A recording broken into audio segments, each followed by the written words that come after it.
My parents never took me anywhere. I had never left our small town before the age of 25.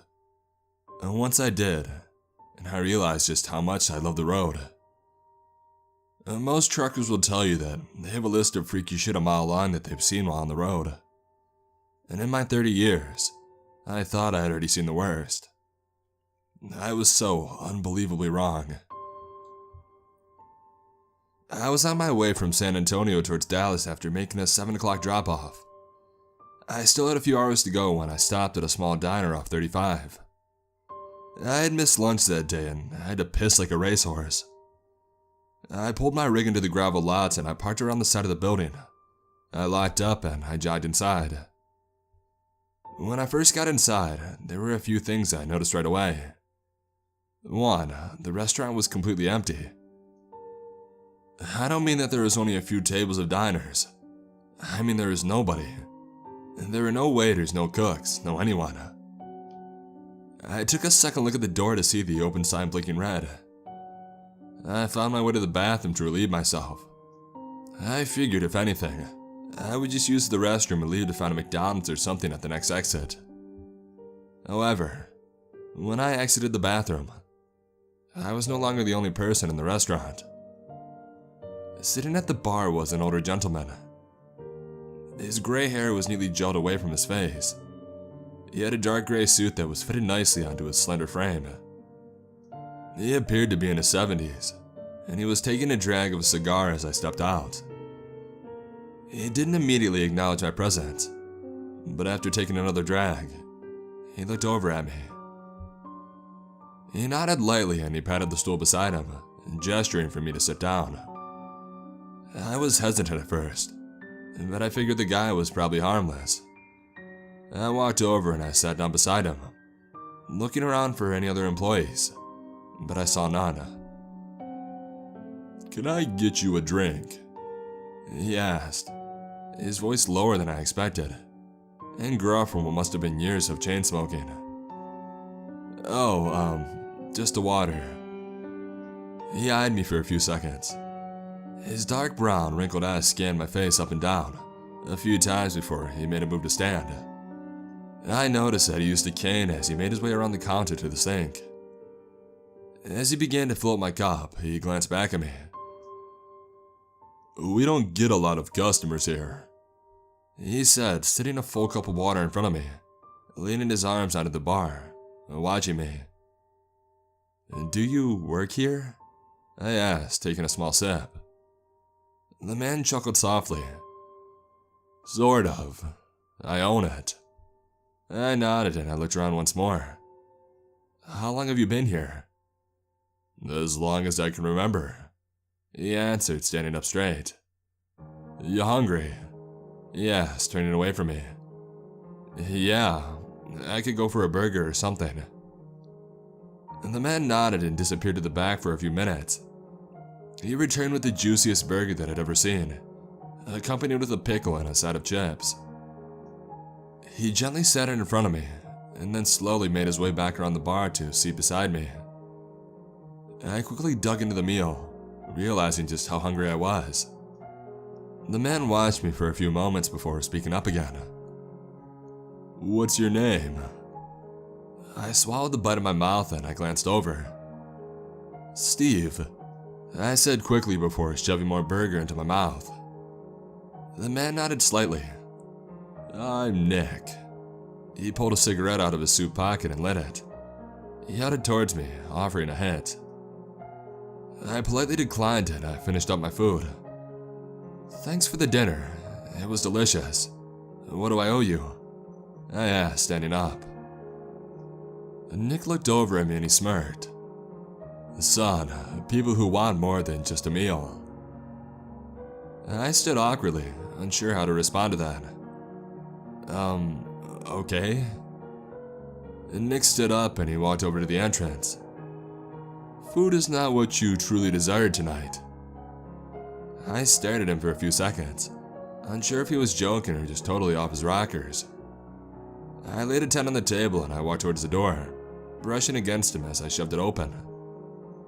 I began to make my way to the parking lot, towards my truck, glancing back at the diner, Nick was still standing at the entrance, grinning widely. I climbed in my truck and I drove off, glad to be rid of the strange place and its owner. Nick remained in my mind for the rest of the night. A lot of the drive was just empty road, no real identifying marks. So, I thought it was weird that I had driven for about an hour and had only come across one other building. I really had to pee again, and another small diner was the only building I'd seen. I pulled in the lot and I got out, rushing inside. I almost pissed my pants then, and there when I looked around. The diner was empty. I looked over towards the bar area, seeing a familiar gray head of hair. Nick spun around to face me and he chuckled softly. "Nice to have you back, Steve."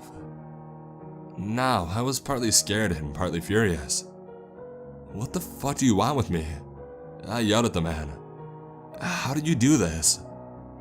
Nick stood up slowly and made his way over to me.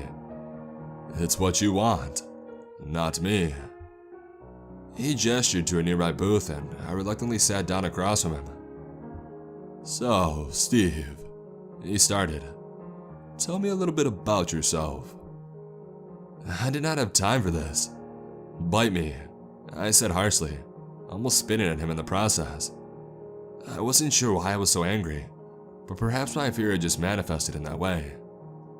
How could I be at the same diner that I'd driven away from over 50 miles ago? Nick shook his head, laughing softly. "Steve, Steve, Steve." He looked up, meeting my eyes with his dark ones. I knew they were brown, but they were so dark that they almost looked black in the low setting of the diner. "Don't be so hostile. I'm trying to help you." I studied his face for a moment, trying to find some kind of sign that this was some elaborate joke. Perhaps some camera crew was going to jump out of the back, tell me that I was on some new prank show. No camera crew ever came. "I don't understand," I said softly, finally calming down enough to try to rationalize things. "There's something you want, and I can give it to you, my boy." I looked up at him once more. His face showed no expression. It was virtually unreadable. I had no idea what he was talking about, so I repeated my previous statement. "Tell me about yourself, Steve, and maybe it'll begin to make sense to you then." I looked down at the table.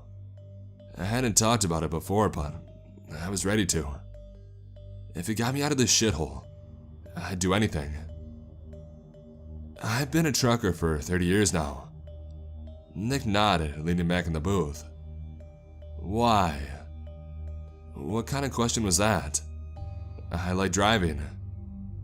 He studied me for just a half a second before nodding. "You like driving or you like running?" What is that supposed to mean? Nick shrugged, folding his arms over his chest. Exactly what I said. I glanced out of the diner window, looking out towards the interstate for a few seconds before Nick cleared his throat, bringing my attention back to him. "What happened before you became a trucker, Steve?"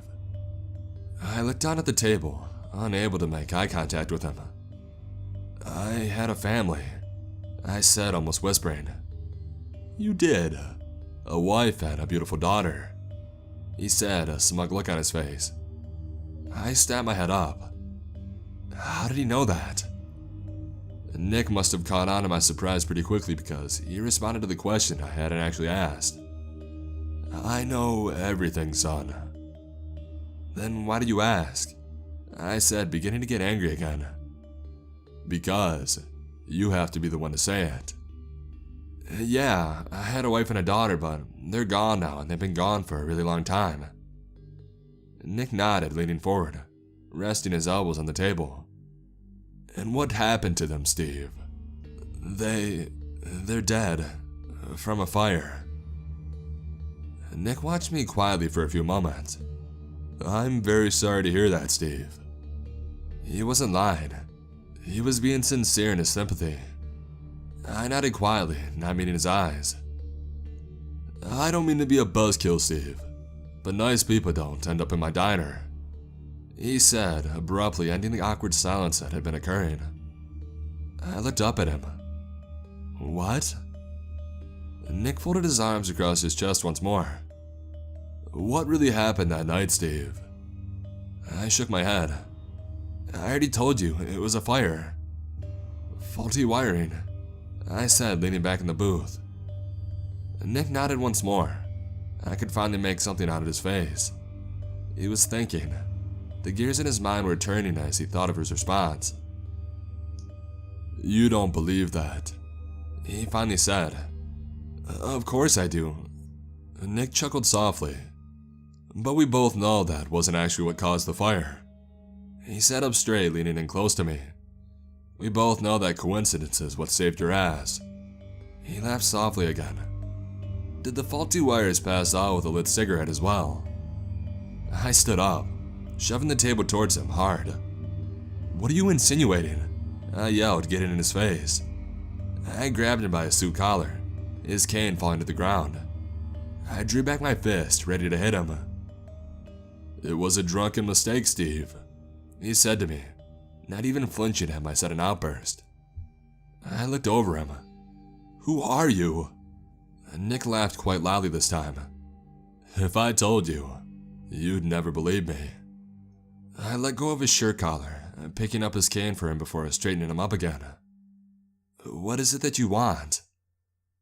Nick leaned against his cane, watching me. I already told you. It's about what you want. I watched for a minute, before chuckling softly to myself.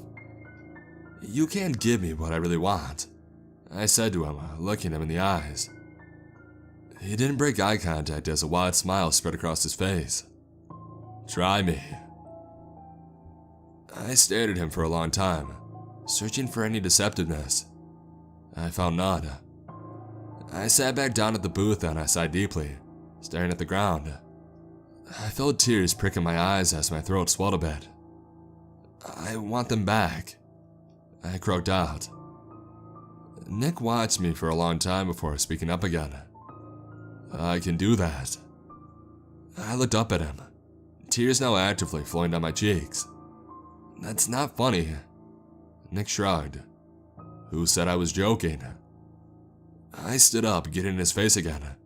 Do not mess with me, old man. He held his hands up defensively. I'm not.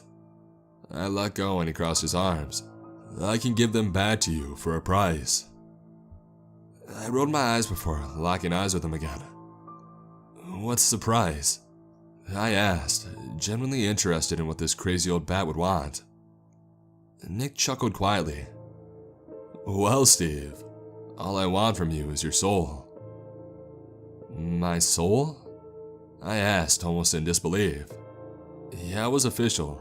This guy was insane. After you die, of course, Nick said, making sure I fully understood the terms. I'd come to collect in another 30 years. I laughed loudly. This old bag wouldn't even be alive in 30 more years. Hell, he looks like he could drop over in the next 30 minutes. So, if I agree to give you my soul after I die, you will bring back my wife and daughter from the dead. I couldn't even believe I was saying this. Was I in some kind of movie? Perhaps I was dreaming. Exactly, Nick replied, short and sweet and to the point. Who are you? I asked, wondering what kind of drugs this dude was on. I'm the devil, he responded, far more casually than I would have expected. I looked at him. So, you're the devil and you want my soul? Nick shrugged. Yeah. I shrugged. Hell, I won't need it after I die. I laughed again. If I agree to this, will you let me go? I just want to go home. I needed to entertain him, humor him so I could get on with my life. Hopefully, I'd leave and never have to think of this weird night ever again. Nick nodded, extending his hand to me. Yeah, you won't see me for another 30 years. I shook his hand firmly. It was far hotter than I'd expected. I quickly withdrew my hand, looking as it turned beet red. It looked like it was burned. When I looked back up from my injury, Nick was gone.